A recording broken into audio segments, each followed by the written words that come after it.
Waliwo obunkeke ku ssomero Kawanda Church of Uganda Secondary School mu district e Sembabule. Abakulu ab'ebyenjigiriza mu district e Sembabule bwe bagenda ku ssomero lino okukyusa omukulu w'essomero lino Patrick Muhwez bamutwale ku ssomero Likaterero Church of Uganda Secondary School e Rakai, ate wabadde bazzeewo David Lwebuga.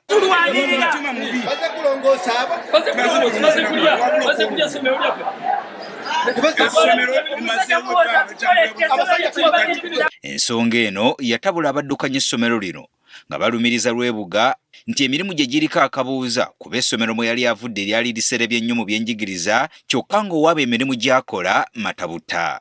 Oluvannyuma lw'okumanya nti essomero ono lyavaamu kye tumugaanira kankubuulire bino kuba tugaanira twogera amazima tiririwo lyafa eryaffe ligenda waggulu lituumulukuse kye tufa tusaba nga tugamba ono bamukyuse batuweemu omulala. Ate ali mu myaka gya retirement, ali mu kulitayalinga this coming year. So nga naffe bannakawanda tugamba bwe baba bakoze transfer lwaki tebatuleetera musajja nga wambavu muko ng'akyalinayo emyaka egitambula. Bwe twogeddeko n'abamu ku basomesa bategeezezza ng'embeera eno bwe yakosa abayizi kyokka ne babakkakkanya era ne basaba abakulira ebyenjigiriza mu ggwanga okugonjoola ensonga eno ng'ekizimba tekinnaba kusamba ddagala. Ate okulya nga baleeta omuntu ate alina rekodingi ate atasaanidde atatuukire nasomero lyabwe. Yes, abaana baali tebakyagala abasomesa abamu naye ffe okusinga ffe ajja butukola naye.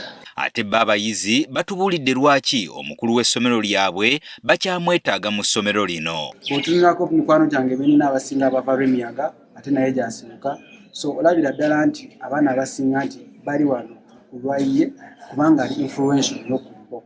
Ekyemu waffe atubeereddewo tubadde tusoma, ekyemu waffe akontributinze ku bintu bingi.